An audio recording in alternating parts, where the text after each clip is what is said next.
نحمده ونصلي على رسوله الكريم. أما بعد فأعوذ بالله من الشيطان الرجيم. بسم الله الرحمن الرحيم. قل للذين كفروا إن ينتهوا يغفر لهم ما قد سلف وإن يعودوا فقد مضت سنة الأولين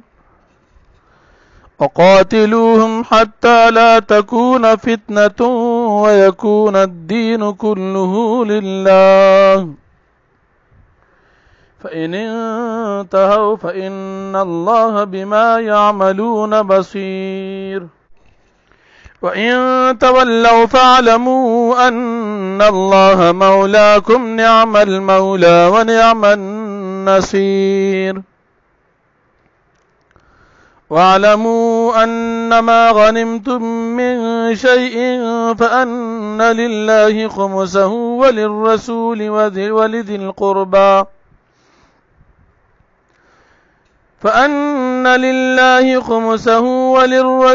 وذي القربى واليتامى والمساكين وابن السبيل إن كنتم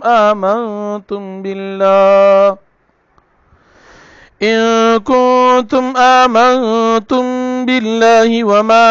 أنزلنا على عبدنا يوم الفرقان يوم التقى الجمعان والله على كل شيء قدير. إذ أنتم بالعدوة الدنيا وهم بالعدوة القصوى والركب أسفل منكم ولو تواعدتم لاختلفتم في الميعاد ولكن ليقضي الله أمرا كان مفعولا ليهلك من هلك عن بينة ويحيى من حي عن بينة وإن الله لسميع عليم. إذ يريكهم الله في منامك قليلا ولو أراكهم كثيرا لفشلتم ولتنازعتم في الأمر ولكن الله سلم إنه عليم بذات الصدور. وإذ يريكموهم إذ التقيتم في أعينكم قليلا ويقللكم في أعينهم ليقضي الله أمرا كان مفعولا وإلى الله ترجع الأمور. صدق الله العظيم. سورة الأنفال نهمی پاری اخیرنی آیاتون دی. اتدرشتم نمبر آیت دی. قل للذین کفروا قل تو فرمائے پیغمبر علیہ السلام ایک سانت چیغی کافران دی ان ینتہو کچر دوی منشل دا کفر نو دا گناہننا یغفر لهم ما قد سلف بخن بوکلی شی دوی تا ما داغا گناہون چی دوی کم مخی کردی دی کم گناہون چی تیر شوی دا بہتا اللہ پاک معاف کی خوچی دیشتا گناہون توبہ باسی. وَإِن يَعُودُوا فَقَدْ مَضَتْ سُنَّةُ الْأَوَّلِينَ او کچر دوی واپس چی گناہون تا فَقَدْ مَضَتْ سُنَّةُ الْأَوَّلِينَ نو پا تحقیق سر تیر شوی دا طریقہ دا مخکنو خلقو یعنی کہ تردی دا گناہون بیا بیا کئی کفر شرک مبتلاوی ایمان تن راجی توبہ نو باسی نو سنگ چی مخکنی قومنا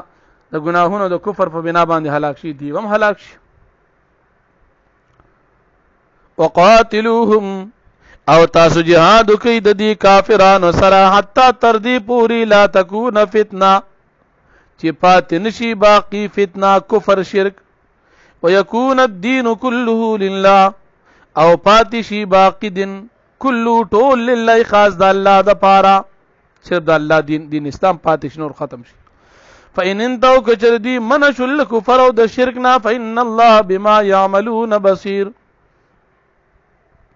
پس یقینا الله پاک په عمل نو د دوی باندې لیدونکي دي.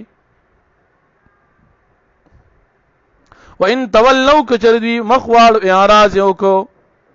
یعنی من نشو فعلموا پس تاسو پیشي ان الله بشک الله پاک مولاکم تاسو مولا او کار ساز دی. نعم المولا ډیر خ مولا دی ډیر خ ملګری دی و نعم النصير او الله پاک ډیر خ مددگار دی. وعلموا تاسو پیشي انما غنمتم من شيء چې هغه سوچ تاسو په غنیمت کې واخلي من شيء سسیز فان لله خمسه پس یقینا لله پدی غنیمت کی خاص د الله پاک د پاره خمسو پنځم برخه ده وللرسول د پیغمبر د پاره ولذل قربا او د رشتہ دارانو د پاره والیتام او یتیمانانو د پاره والمساکین او غریبانانو د پاره وابن السبیل او مسافر د پاره. غنیمت پنځه حصے شي پنځم حصہ د بیت المال چې په دی به تقسیم شي او څلور حصے مجاهدین تقسیم کی. ان کنتم کچریه تاسو امنتم چې تاسو ایمان نوړي بالله په الله باندې او ما په کتابونو باندې انزلنا چې موږ نازل کړی دی علی عبدنا په خپل بنده باندې یعنی قران مجید باندې یوم الفرقان په ورځ د فیصله کې چې د حق او د باطل په منځ کې فیصله راتله نو په هغه ورځ موږ نازل کړی دی په قران کریم په نبی علیہ السلام باندې یوم التقل جمعان په ورځ د یوځای کېدو د مخامخ کېدو د دوو ډلو چې د مؤمنانو جماعت او بل کافرانو د غزوه بدر مقوا والله على كل شيء قدير والله پاک پر څه باندې قادر دی. اذ انتم کله چې وې تاسو بالعدوه الدنيا په کنارا او غاړه نږدې باندې مدینه ته او هم د کافرانو بالعدوه القصوى په کنارا او غاړه لري باندې د مدینه نه والركب اسفل منكم او قافله وقت استاسنا فلان دي طرف بچ تاسو لاله ولو تواعدتم لاختلفتم في الميعاد او کچری تاسو د یو بل سره وعده کوله که سواده مخبل منشي کوله لاختلفتم في الميعاد خامخابت تاسو اختلاف کړو په وخت مقرر ولو د وعده کې ولكن يقضي الله لكن الله پاک فیصله کوي امرن د یو کار کان مفعولا چې کړل شوی دی. الله پاک یو کار فیصله کړي الله فیصله د دې کړ چې مؤمنان د کافرانو په د دې لشکر سره مقابله کوي اگر که د مؤمنانو خپل اراده د قافلې سره و بازي نو الله پاک فیصله دا کړو لیهلکا د پارا دی چې هلاک شي مناسوک هلاک عن بینتن چې هلاک شو په دلیل سره ويحيو ژوندې پاتې شو مناسوک حي چې ژوندې پاتې شو عن بینتن په دلیل سره د مؤمنانو جنم د دلیل په بنا باندې او د کافرانو هلاکت هم د دلیل په بنا مؤمنان دلیل امن او کافران انکار وکړي. وان الله بشک الله پاک لسميع اورید کدی علیم او په ذات دی. اذ یریکهم الله هر کله چې خود التا دی پیغمبر له تا ته خود له پیغمبر له صلوات و سلام الله پاک دا کافران فی منامک استاپ خوب کې قلیلا کم ولو اراکم کچر الله پاک تا ته خود لی ودوی کثیرا ډیر لفشلتم نخامخابا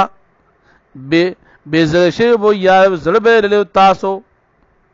دلته خطاب ظاهرا نبی علیہ السلام حقیقت کې صحابه او مؤمنان تري ولا تنازعتم خامخابا سے اختلاف کړو فی الامر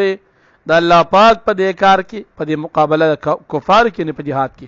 ولکن الله سلم لیکن الله پاک سلم بچ اساتل تاسو د اختلاف نه انه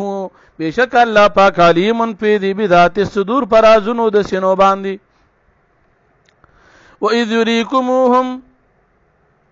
او هر کله چې الله پاک اخذل تاسو تدا کافران اذ التقیتم کله چې تاسو مخامخ شه د دوی سره فی اعینکم تاسو پسترګو کې قلیلا کم ويقللکم فی اعینهم او لګي ښکار کې الله پاک تاسو فی اعینهم پسترګو د دې کافرانو کې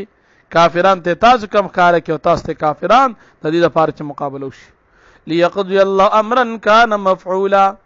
د پاره دی چې پوره کړي الله پاک امرا هغه کار کان مفعولا چې هغه قریب د جنی کړل شوی دی کیدون کې یقینا دی دا سده چې بس شوی کار دی وإلى الله ترجع الامور او د الله پاک ته ترجع الامور واپس کول شي ټول کارونه. واخر دعوانا الحمد لله رب العالمين.